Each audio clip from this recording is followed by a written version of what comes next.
again!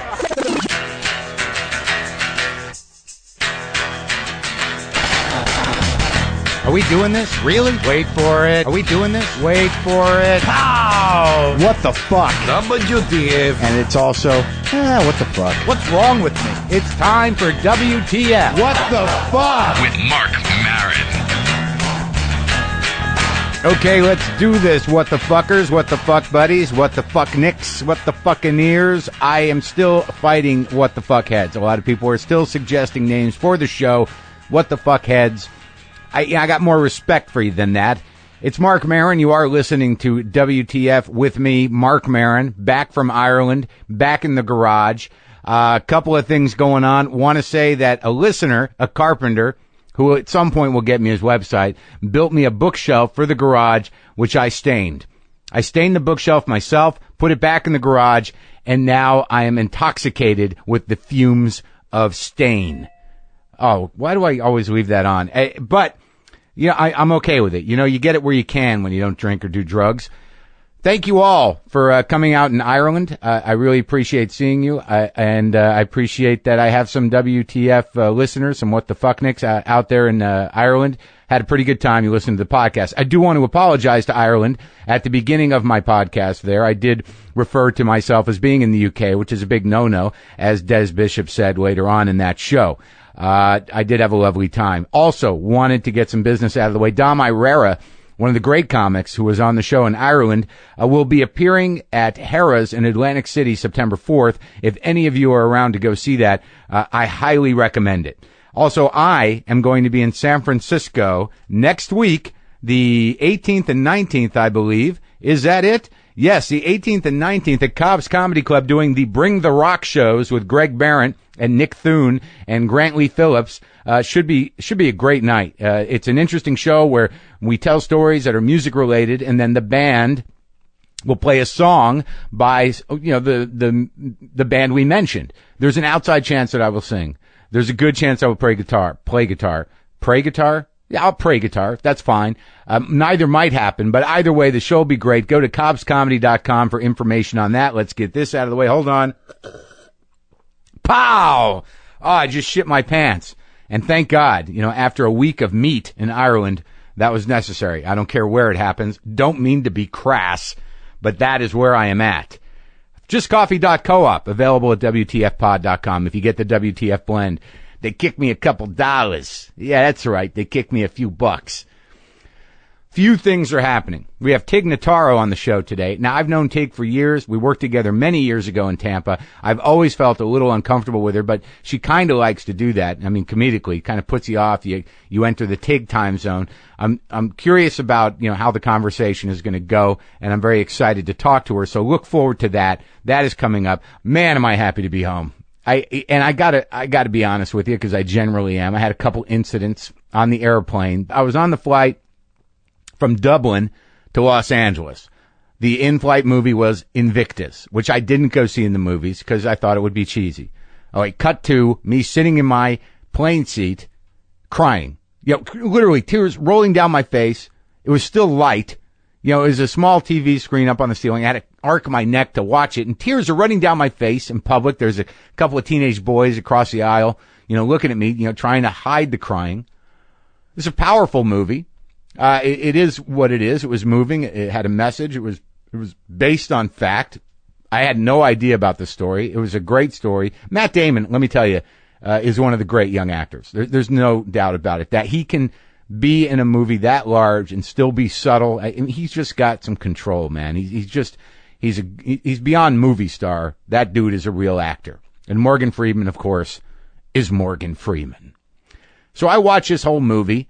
And it's moving to me, and I don't, you know, really register necessarily. I mean, there's a message, but, you know, it's a historical movie about South Africa, about the end of apartheid. And I found myself, there was one black flight attendant, this guy who I'd seen a couple of times previous to me watching the movie, and I did that thing where, you know, he's coming down the aisle, you know, collecting the trash, you know, the cups and the, you know, bottles and whatever. And I kind of looked at him with that, like, how you doing, buddy? Yeah, I get it. You know, I get it.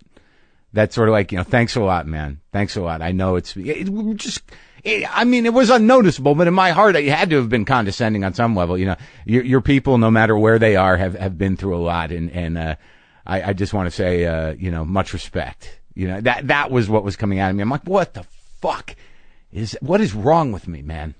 I mean, but it was an emotional thing. It was just a carryover. I don't know if it's a bad message, but is that racist, or is that the message I was supposed to get? Is that white person's guilt? You know, or is it just me having experience? I didn't blurt it out or anything, but it was a feeling that I had. I talked about it on Twitter. Someone said there should be a name for it, and they should say it, Gracism, which I think is sort of funny. I hate when these things happen, but that one wasn't really bad. It was only, you know, because of a white person's guilt or whatever. But this is the bad one.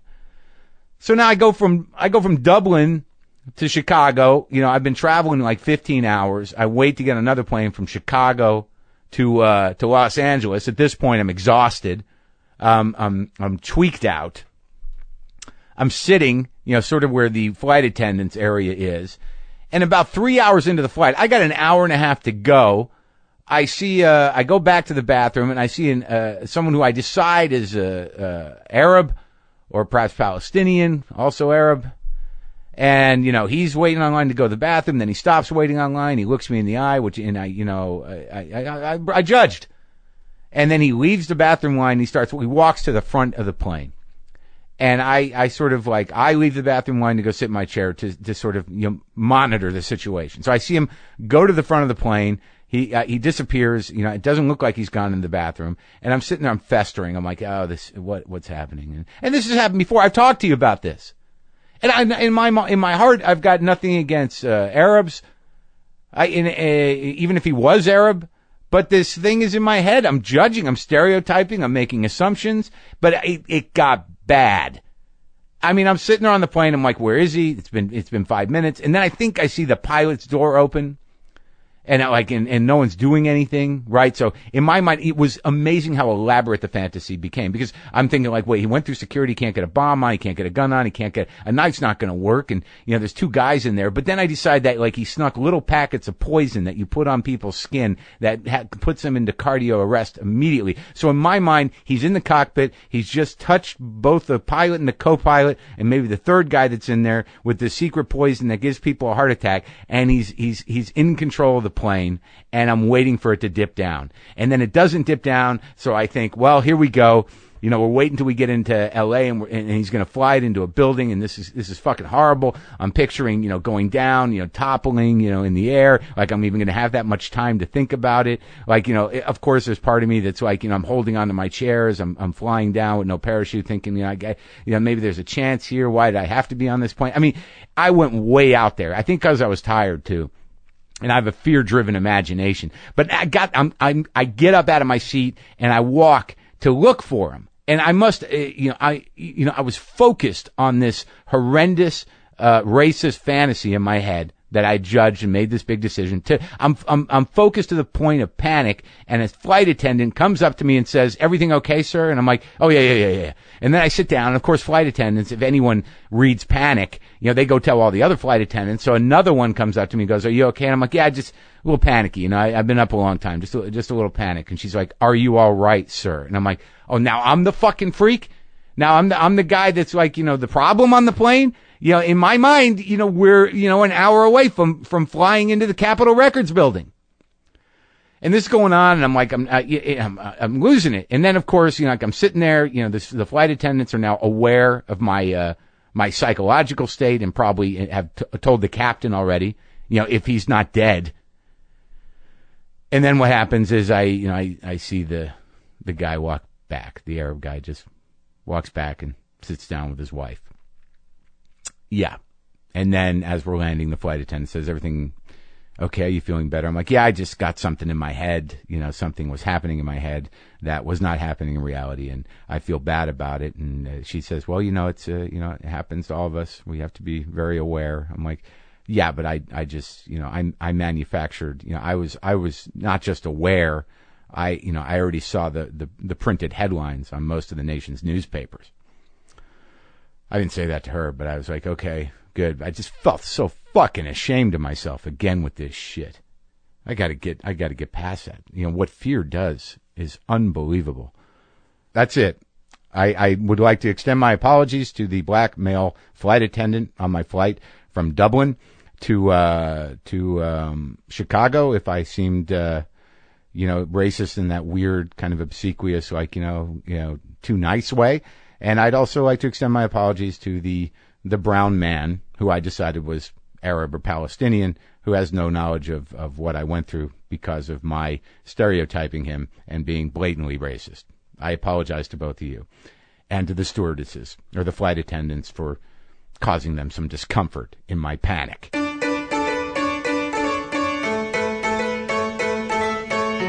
The truth of the matter is like, we've never talked, and you're one of the few people that, sort of gets me sort of off kilter. Not in a bad way, but I find when I've had interactions with you that like I'm like, oh, it's Tig time. I just entered the Tig time zone. Oh, really? Well, a little bit, because like I think the first time we met, and by the way, in the garage here at the Cat Ranch, Tig Notaro is here from the Sarah Silverman program and years of stand-up. And we worked together, I think, for the first time in Tampa. I don't even remember what year that was. Do you? I would guess it was maybe 8 years ago. That's it? 8 years ago? Maybe 9, something like that. Yeah, and I had never seen you. I didn't know who you were, and you were really funny. And it was one of those things where it's like, where's this person come from? Where did you come from? Originally Mississippi. Really? Uh-huh. So you got out of Mississippi? I did. I was born in Jackson, and then my family I have some family members still up there, but then most of my family is in the Gulf Coast, also New Orleans, Baton Rouge. Are you close with them? Pretty close. So is it as bad as everyone thinks? Like, I've been accused of being hard on the South. I've been accused of making, and I don't do it very often, but I think it's an easy mistake to make. Where you just say the South is full of idiots. Yeah, I mean, it drives me crazy. Is it full of idiots? No, it drives me crazy. When people do that? Yeah, I mean, because absolutely there's idiots, but it's like... There's idiots everywhere. As a comedian, you have to have seen, when you've toured, that there are idiots in every city and town that you go to, and I think in general, what it is, more than a Southern thing, is like a small town mentality. Sure. But... my family in the South, for the most part, are very open-minded, accepting people. And so I give them way more credit than somebody that has gone and traveled the world and allowed themselves to be, their mind to expand and meet new people. And then they become accepting. Right. These family members of mine are in small town southern Mississippi. And just out of who they are, like they are accepting. And so they blow my mind more than big city people that are like liberal. Right, because they're doing it because they think they have to, whereas the people in your family perhaps came to it just by virtue of their human interaction with you or with other people or with the world. Well, and it's not even that other people think they have to. It's that you learn by meeting so many people and traveling to so many places. And it's not that my family, that they haven't left the town. Yeah. But they certainly aren't right next to, Manhattan. Well, no, I think what we're talking about is the difference between tolerance and the difference between actual empathy and acceptance. Yeah. I think that like liberals are basically sort of like, I'm open-minded. It's a big tent. Even if I don't like these people, I accept them. So there's not that sort of heartfelt connection. I think that comes from the history of the South, too. I think that they've seen a lot of shit in general. Absolutely. And I think also there's a certain mentality of people in New Orleans, and then also, I have Cajun people in my family, and there's a certain mentality that is just open and just join the party type, let's go. Yeah. We're glad you're here. Right. We don't care what's going on. And and there's also those kind of people that are insulated in churches and are white supremacists and retards. But I mean, that is not really the bulk of the South.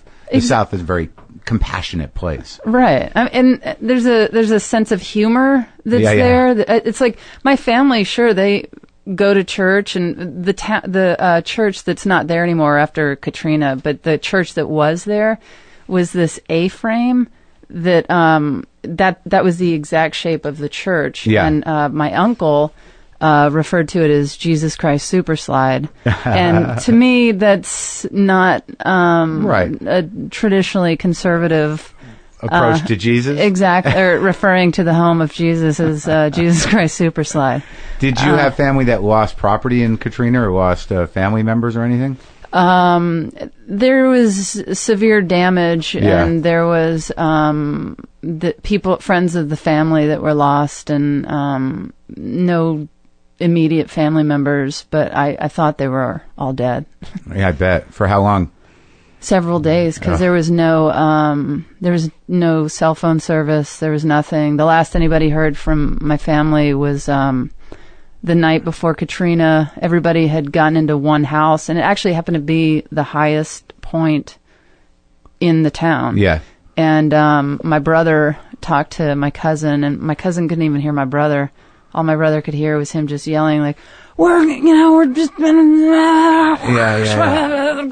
out. Oh my God. And the next morning was I was watching the news, and there was a helicopter just going over. There's so much attention to New Orleans, which is not where Katrina hit. That's where the levees broke. Right. Katrina hit actually my hometown, which is Pass Christian, Mississippi.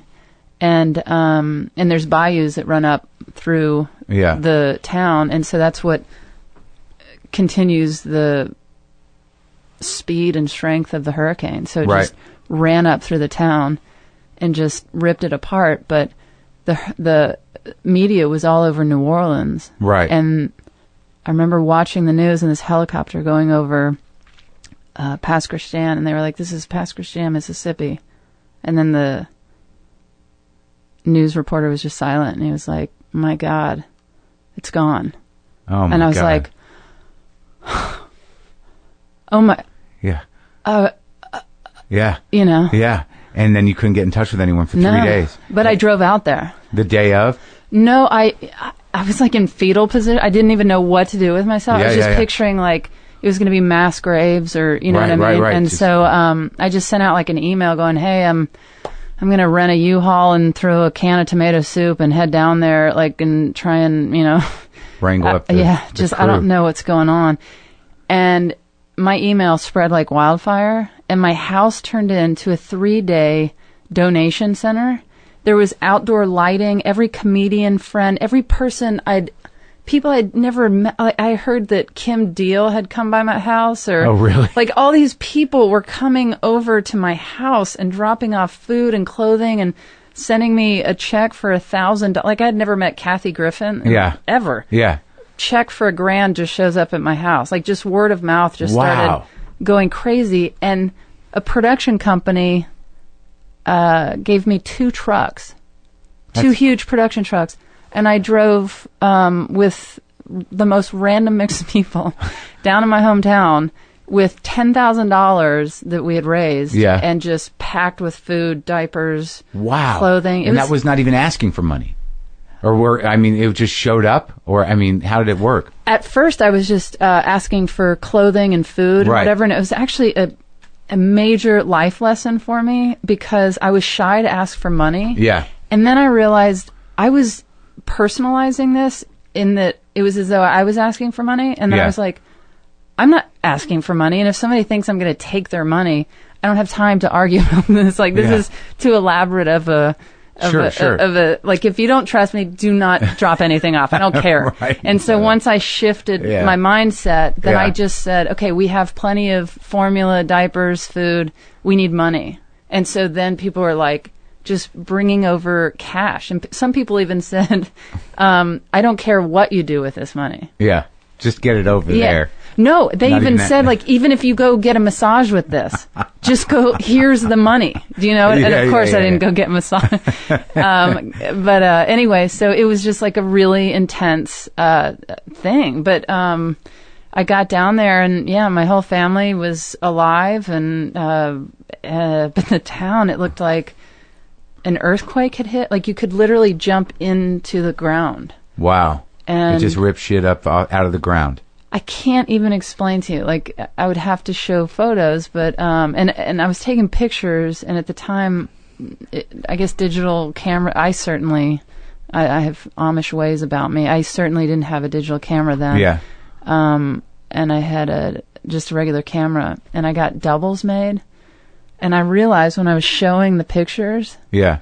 I had I was like, oh, this is where the deli used to be. This is where I was just showing pictures of flat, destroyed land. Yeah. And I had doubles of them. Yeah, yeah. And it all looks sort of the same, just rubble. But yeah, and it was just nothing. Yeah. I was like, oh, and there's and then I just looked at it, I was like, oh, there's nothing there. Oh my God. And I have 2 copies. Wait, okay, so you load the truck. Did you have specific people in mind? Like you say diapers and you say were you like... I was thinking of elderly and children. I was thinking of people that were like trapped out in the country. Right.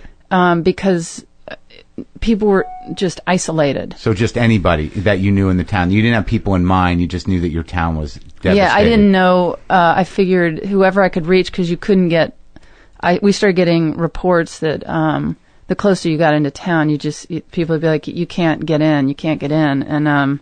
And so I stopped at a friend of my family's that was like further out in the country, and they had told us about this Baptist church that was open. They were going to open their doors for us. And when me and everybody, we pulled up with the trucks, we had been driving straight through. And how many people went with you? I think 5. Comics? No. Just friends? Yeah. Uh-huh. And so when we pulled up, I remember this one girl going, I do not feel like unloading these trucks. And I said, do you really think when we pull up, they're not going to bust the doors open and unload this in 3 seconds? Yeah. And that's exactly what happened. Really? Yeah. I mean, the trucks were unloaded within a second. And they needed everything? Oh, completely. Unbelievable. And you saw your family, and were they like, "Oh my God"? Yeah. It was amazing to see them. Is this cousins and the whole unbelievable? Yeah. But, well, I'm glad everybody's okay. Yeah. I mean, did they rebuild their home? Well, I mean, there was damage that was redone, but they didn't lose their house. Right. Well, that's amazing. But I mean, their next door all the houses up into my cousin's house. Yeah. It stopped right at his house. It was crazy. Like right there? Right there. I guess it's got to stop somewhere. And it stopped at my cousin's house. So he was one of the guys like, I guess God's looking out for me, but my neighbor not so much. Yeah, exactly. But when I worked with you 8 years ago, I'd never really seen you before, and I don't know what your comedy history is. Did you start out in comedy? I mean, when in terms of how long you've been doing it and where'd you come from? I think I'm almost 12 years into it. Oh, that's a lot. And I started in LA. I'd always wanted to do it, and when I lived in Denver was when I was really it was really starting to come up for me. Right. What were your jobs before? I worked in pizza delivery, child care, up to working for Sam Raimi for years. Really? Just so many different coffee shop, just child care. Yeah. Yeah.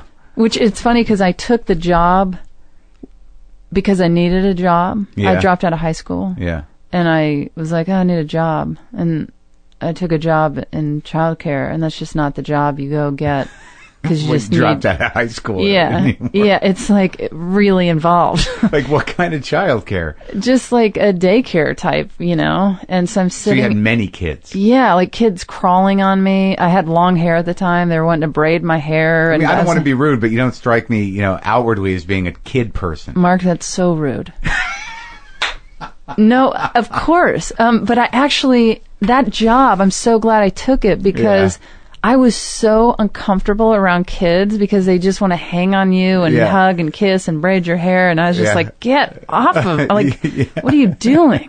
And then the more I was around them, I understood how to be with them in my way. Yeah. And I actually just talked to them like they're grown-ups. A grown-up. How'd that go over?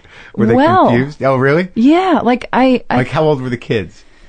I worked with anywhere from 3 to 12. Yeah. And you just treated them with this sort of the Tig distance and... Yeah, just kind of like, listen, I don't know if you really want to make the choice you're making. It seems like a poor decision to me. But it was, I couldn't inauthentically be nurturing or love them. Yeah, I mean, but I did love them. And that was the crazy thing was like, I started to think, even as a high school dropout, I failed 3 grades and dropped out of high school. And then after working with kids, I started to think, I think I might want to work with kids. Really? Yeah. You think you got a handle on this? Yeah, it was such a bizarre twist in my life. Well, then you went into comedy, which is similar. Yeah, exactly. And now I tour and do colleges. That's the other funny thing is I didn't go to college, and then I'm going to do Princeton. And do you find that they're kids too? Like the weird thing, I don't do a lot of colleges. Mm-hmm. But my recollection of who I was in college and my recollection of what college is supposed to be is not really what it is. I mean, they're kids. Yeah. I mean, it's when I see, like, there's some part of me I think that never grows up. Like, there's some part of me when I go back to Boston, which is rarely, and I see kids walking around, college kids, I'm like, I think they're wearing my clothes. I think I am that guy. Yeah. And it's not until I'm really standing next to an 18 or 19-year-old that I'm like, holy shit. Yeah. I'm not that anymore. Well, my moment when I realized that I was not that was when I was on a layover in Atlanta. Yeah.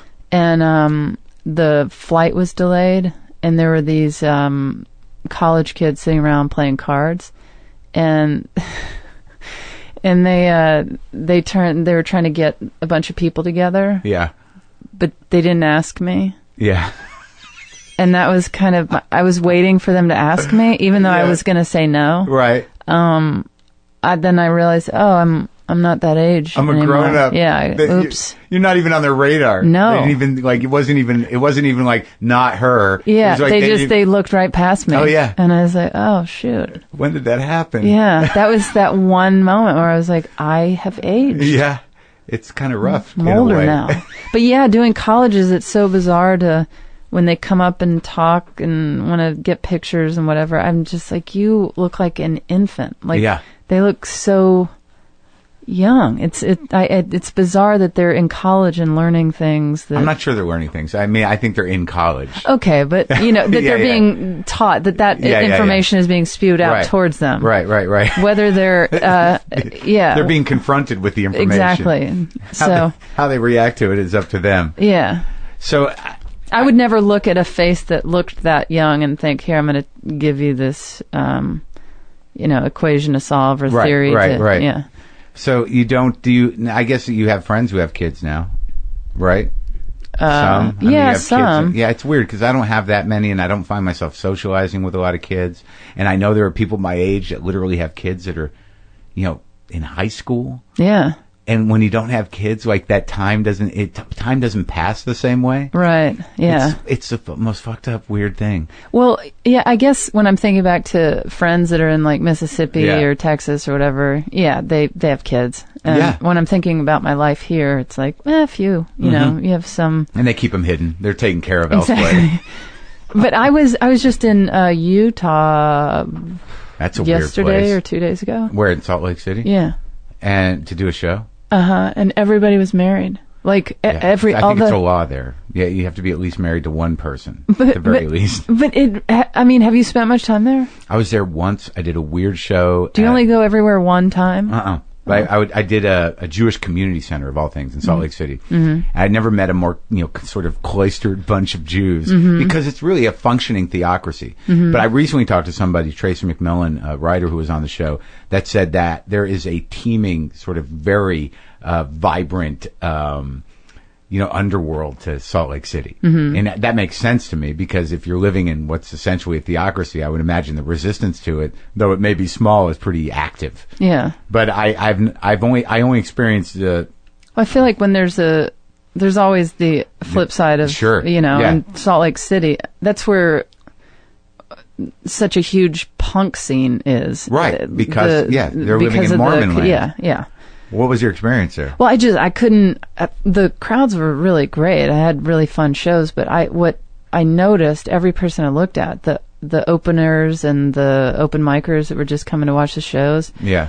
All of them had wedding rings on, and their wives were with them, and I just, 18-year-olds. And then when I realized that pattern, and then I was at the airport, and when I was leaving town, I was just looking at everyone's hand, just looking for wedding rings, and I was everybody really married, and not just early 20s, like 18, 19. I don't know how you get closure in that area of your life at that age. I mean, I've been married twice, and and I wasn't good at it.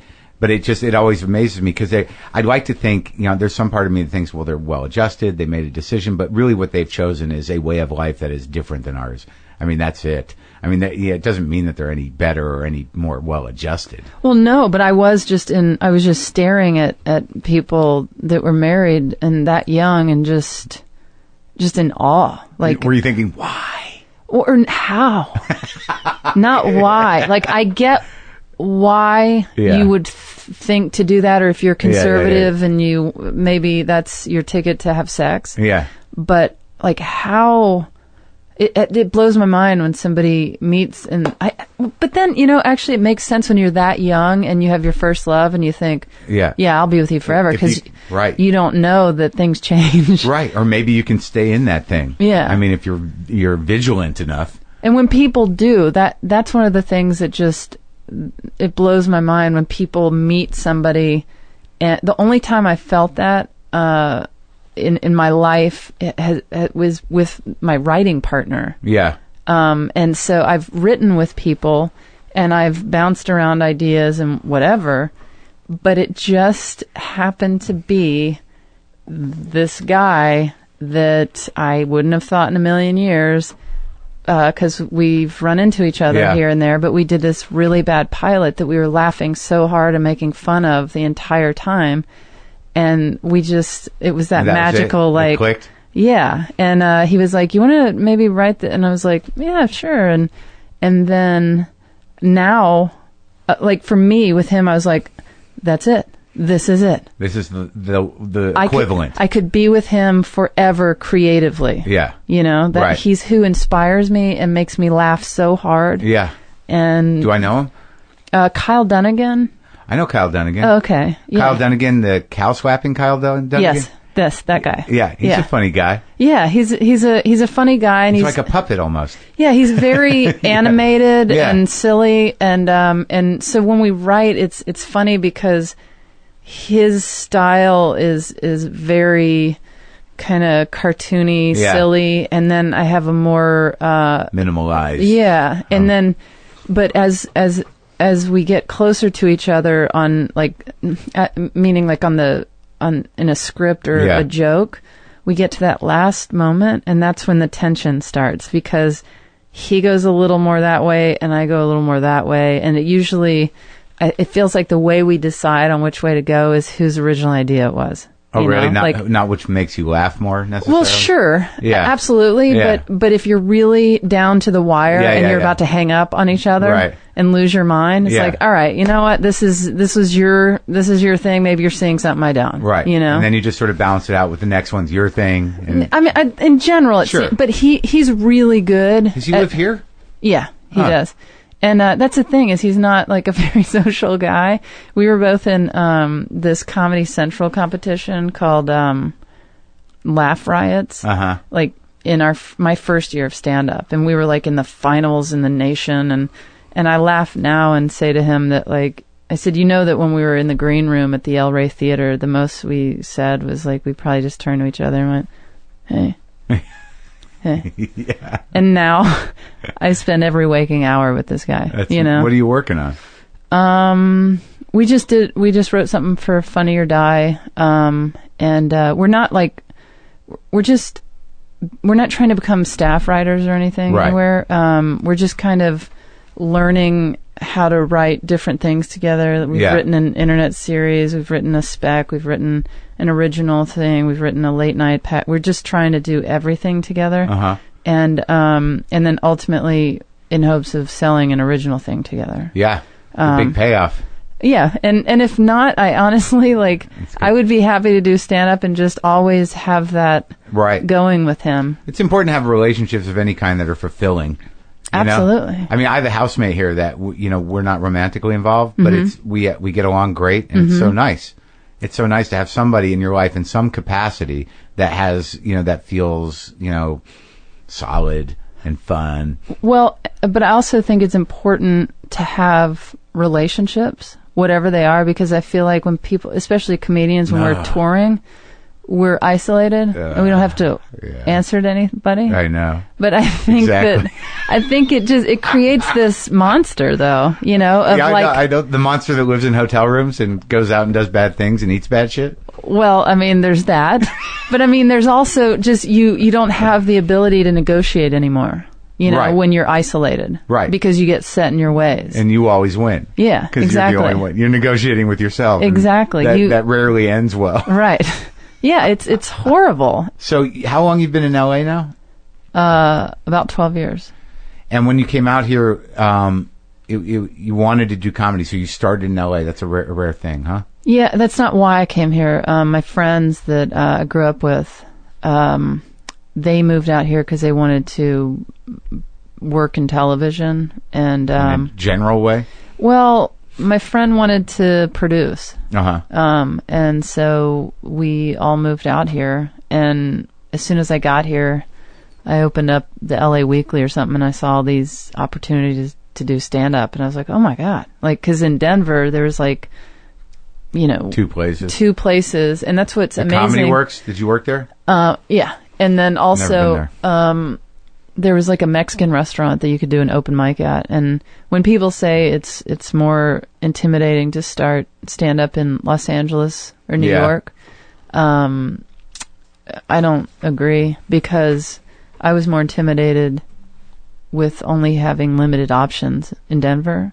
And I know that at Comedy Works, you had to sign up on a waiting list that would last 2 or 3 months. Then you get on stage and you get 2 or 3 minutes, and they watch you. And if you do okay, you can come back. If not, you go back into that long rotation. And to me, that was like... It's a point. Yeah, that's why I never felt like I wanted to really go through with that. And then when I got to LA and I saw the options, I was like, oh, well, I could just fly under the radar. Yeah, well, that's the trick in LA, is that it's so hard to be under the radar. Like, not in a laundromat. Like, I was doing open mics in laundromats. I'm saying you can fly under the radar to start out. Sure. Which I did for 2 years. A year and a half. I was just doing coffee shops and an open mic at a laundromat. And well, that's interesting, because like you completely started within that sort of alternative comedy, comic produced world. Mm-hmm. Like, you avoided the club thing until you got good. Uh-huh. And now you tour more than most people. You do regular comedy clubs. Yeah. That's great, because a lot of people who come out of the alternative comedy world never leave it, and they never get a sense of whether or not they can perform in front of real audiences. Well, and I love what's called the alternative comedy world. Sure. But, like, Kyle Dunnigan's not in that, and and I adore him. And, no, I'm not saying as individuals. I just find absolutely. that if people get locked in the circuit of comic-produced shows where they're just performing for other comics, they never really get to find out whether or not they can do the job. And that's the thing, is I really am not, and I've never wanted to be a comedian that only did Comedy Death Ray or some...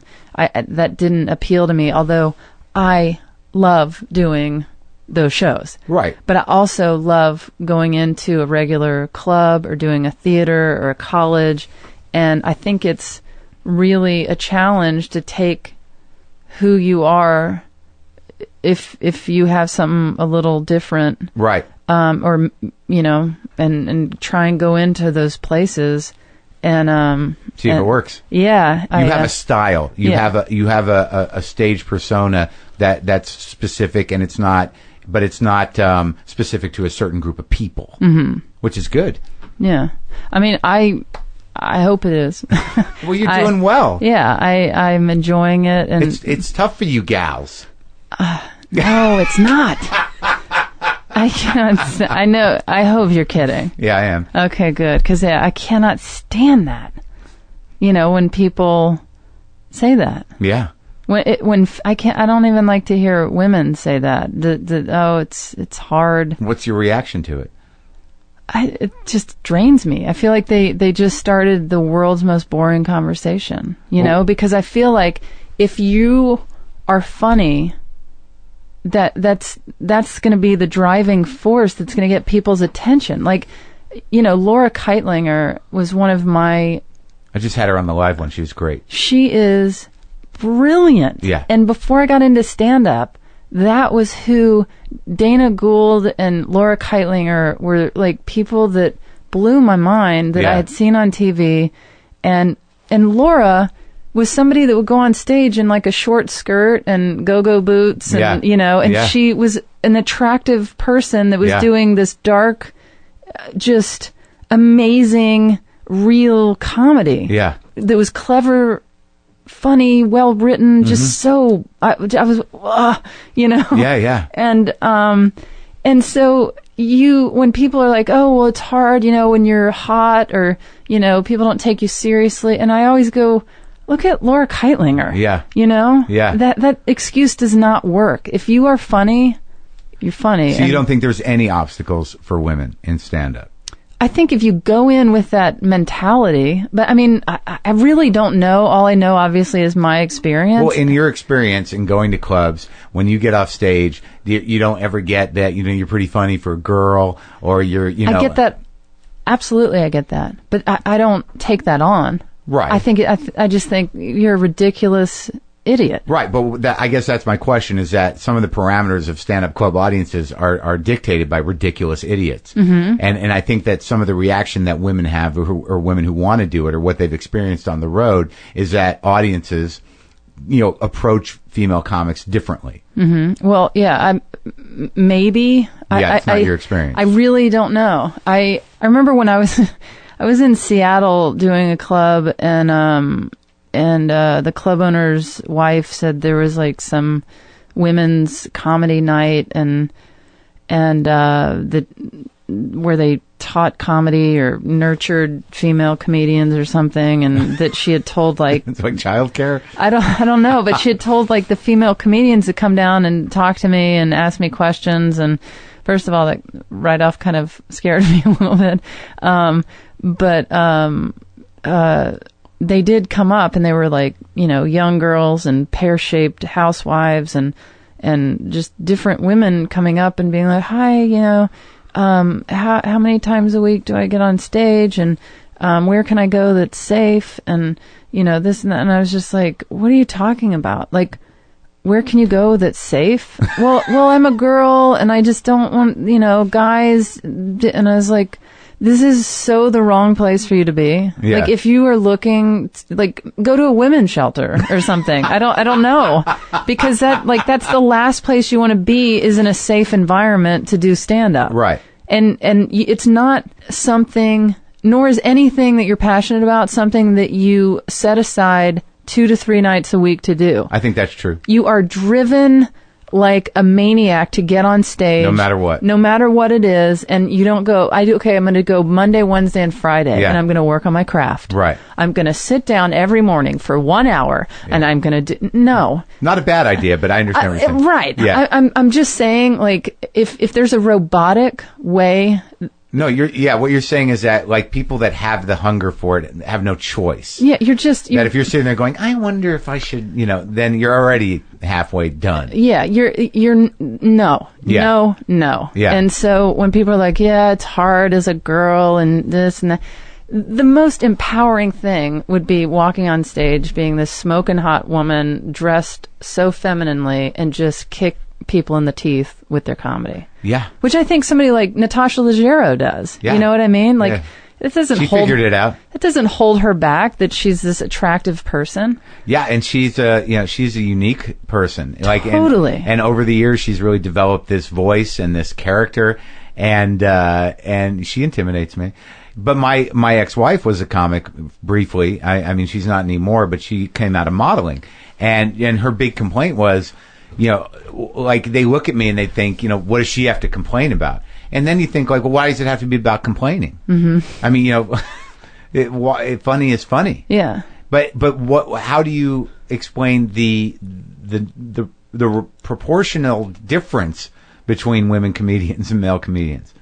Like, it just seems to me that, like, when I'm... that there's fewer women doing it? Many fewer. Much right, fewer. But I don't think it's just by nature something that women are driven to do. I don't think in by nature, like by droves of women. So you got to have a particular bug in your brain. You do, I mean, just to be a comedian in general. I think that's true. I don't think it's just out of the gate like a woman is like, I just want to get up there and start out driving in a car from one horrible show to another and live off of French fries and get heckled, and then hopefully this will go better.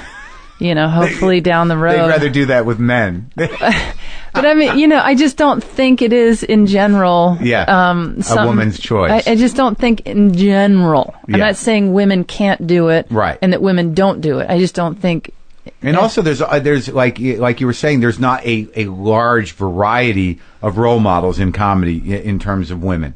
I mean, like, I can think of them.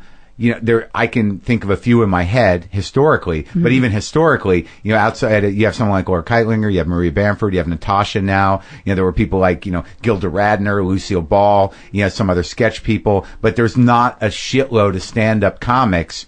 I mean, before I got into stand-up and before I got really, it's like you think you like something, and then you see a whole different level and you go, oh, wait a minute. It's like before you're a comedian. Before the dream starts to crumble a little.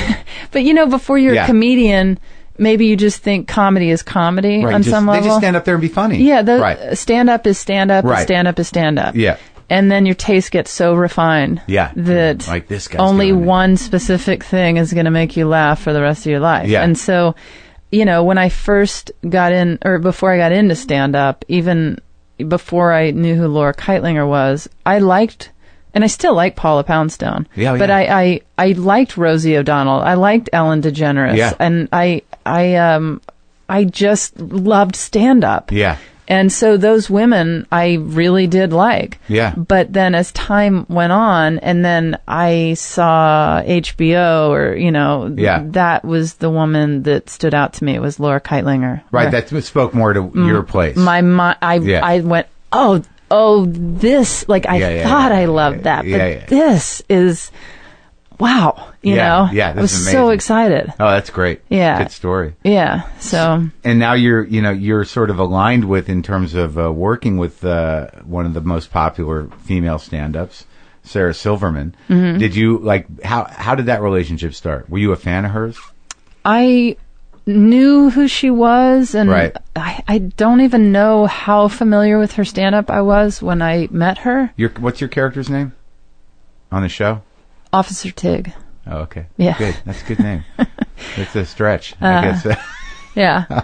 But, I knew who Sarah was. I knew I don't know how much of her I'd seen. I remember this friend of mine, Nancy, in Boulder, who's a stand-up, and she had seen Sarah on stage, and she was like, oh, Tig, I just saw somebody you have to see. You're going to love her. And she was like, it's Sarah Silverman. I was like, oh, yeah, I know who that is. But I don't think I had met her or seen her really. The full Sarah Silverman experience. Yeah. And then we Eating It in New York at Luna Lounge years ago. Yeah, I helped originate that show. Yeah. Yeah. We were both on the same lineup. And when I got off stage, she came up and she was like, oh my God, you're so funny. And I was like, oh, thanks. And that was the first time I think I had really seen her too. Right. And so we were both just kind of like, wow, you're really funny, That's great. And then I left, and then like a week later, I was at the Improv in Hollywood, and I was walking out of the showroom, and she was like, hey, it's me, Sarah. I met you last week. Do you remember? And I was like, yeah, I remember you, Sarah Silverman. Yeah. I mean, she, of course, it wasn't the household name that she is now, but she was still like Sarah Silverman. She's a pretty big personality. Yeah. And especially as a comedian, you've heard of Sarah Silverman. Yeah.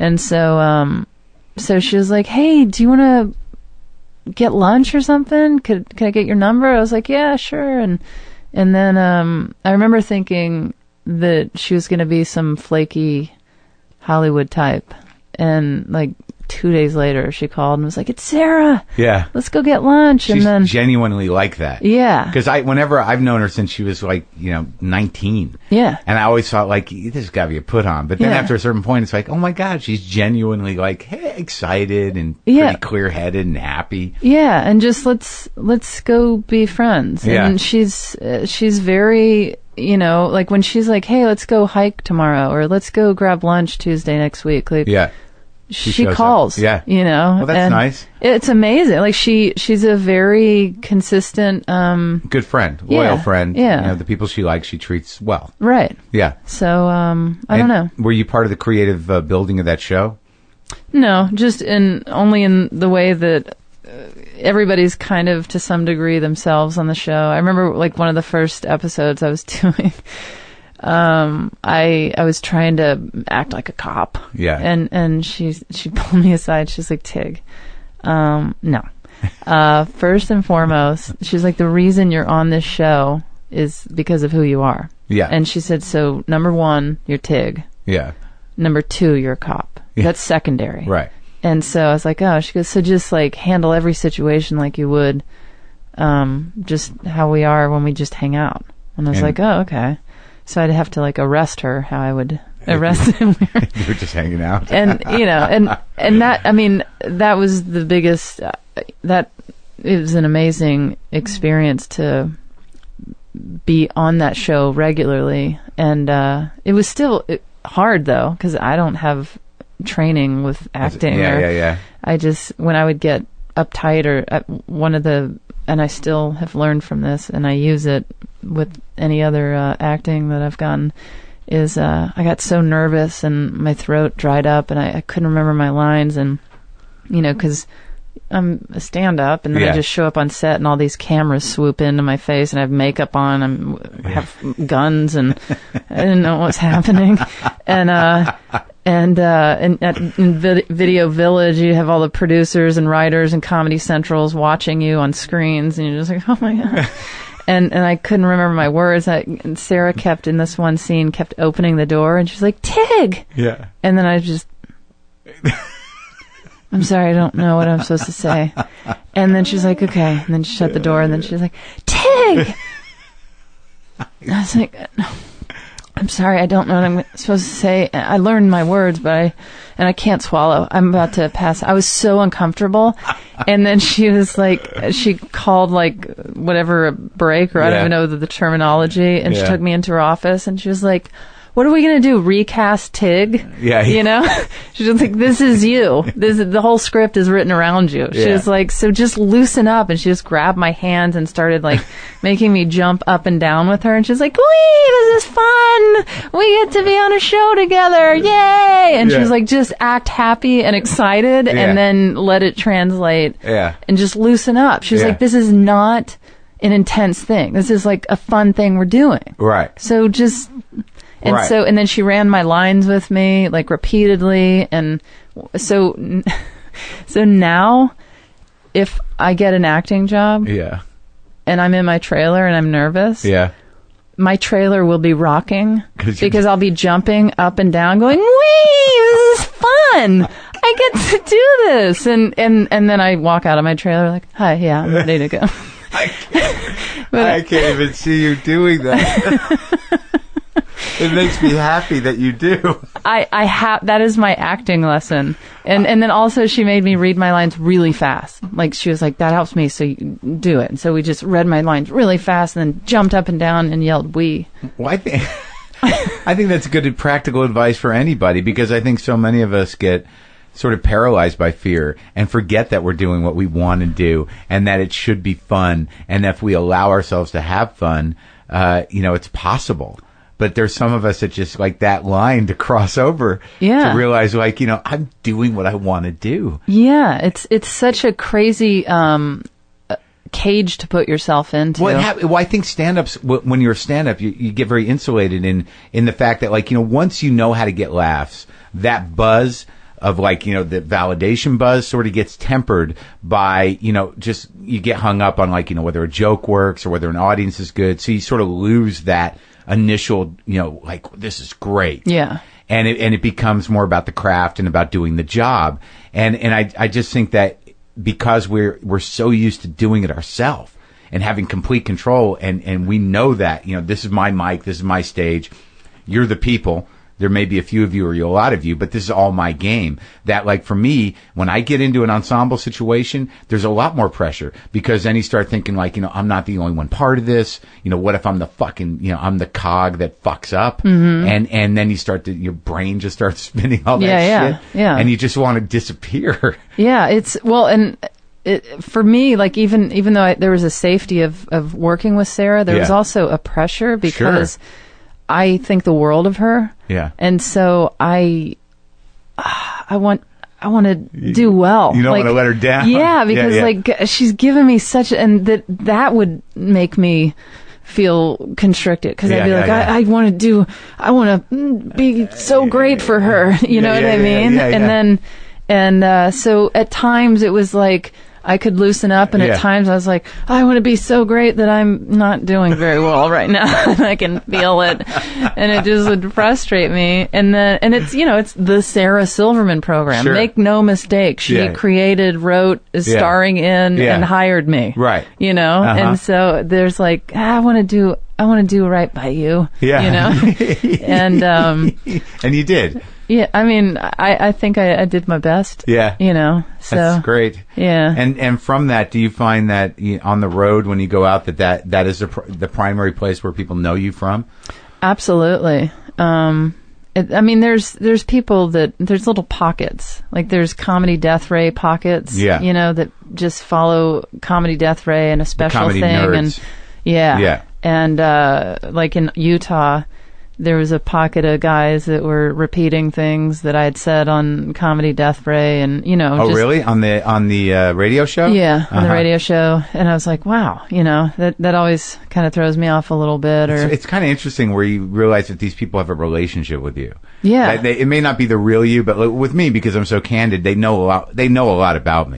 They know as much as my mother knows. Yeah. If not more. Yeah. And how you approach that, you have to be gracious, but there's that moment where you do know me. Yeah. And then you realize, like, I don't fucking know you at all. Yeah, at all.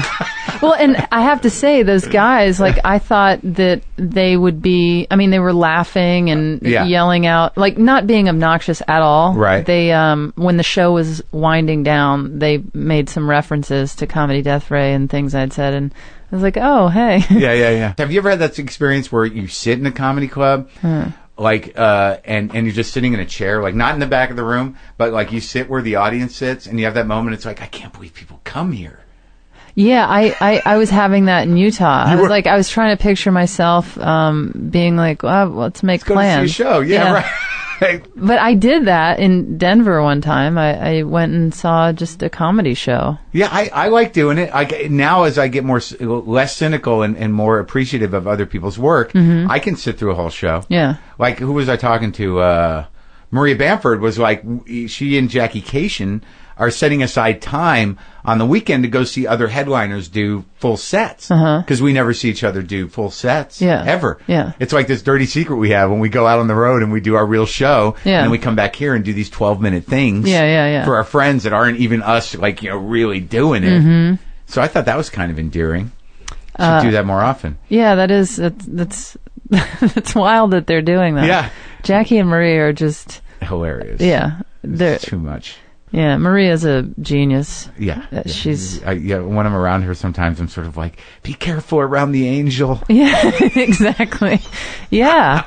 I think the world of her. Yeah. What do you got coming up? Where are you going? Anything you're looking forward to? I do this monthly show at Largo. Oh, yeah. And like a Tig and Friends? Yeah. That I haven't been on? No problem. Well, it's not a stand-up show. I can do anything. What's required of me? I'll bring on, like, casts of TV shows. Oh. And what I'll do is I come out and I do stand-up for about 10 minutes. And then after that, I bring up individually different cast members from TV shows. And it's like a hidden talent type moment. Oh, interesting, yeah. So you get to see people...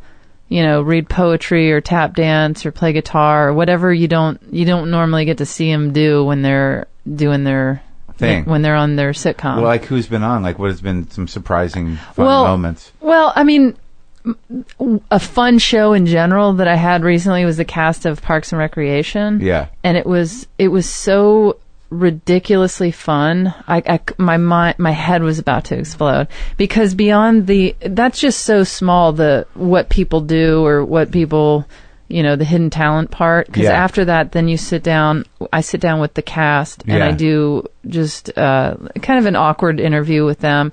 And then I go out and I call it Phil Donahue the place. Yeah. And I do a Q&A, but it's not like a sterile Q&A. Right. I riff off of their question. I riff off of the cast member's answer. I maybe sit on a lap of a person or, it becomes very interactive. Right. And so Sarah is executive producing it, and we're shooting it. And, that's great. Yeah, and it's just a really, really fun show. That sounds fun. And my next one is with Party Down. And very popular show. Yeah. So that's what I'm doing. Sounds a great project. Yeah, it's fun, and I'm always touring. Yeah. What's your website? TigNotaro.com. There's also TigNation.com. Wow. Yeah. You have two websites? Well, it started out as Tig Nation because before I did stand-up, I worked in music business. What did you do in the music business? I worked for record labels, and I promoted and just did, I don't know. Were you like a rock girl? I mean, I love rock. I love Ronnie James Dio. I was bummed when he died. I love heavy metal. Yeah. I love, but I also love singer-songwriter. I love country music. I'm kind of a. And why'd you burn out on the music business? I didn't even burn out on it. It was one of those things where I thought I was happy. I thought I liked it. You were promoting, and did you manage? Yeah, I did kind of everything. Yeah. And I thought like, wow, I'm enjoying myself, and I think I was for the most part. But as soon as I got into stand-up, I was like, oh, it was that, when I first saw Laura Keitlinger, I was like, oh, no, this is what I was looking for, Yeah. I thought I liked just stand up. Yeah. But it's more specific, you know? And so my happiness became more, So what is Tig Nation now? It just directs you to the same thing. Tig Nation. Oh, either one. Yeah, it is Tig Notaro. Well, if you want to see Tig or know what's going on with Tig, there you go.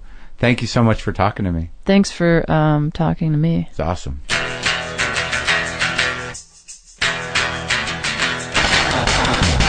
Okay, that's it.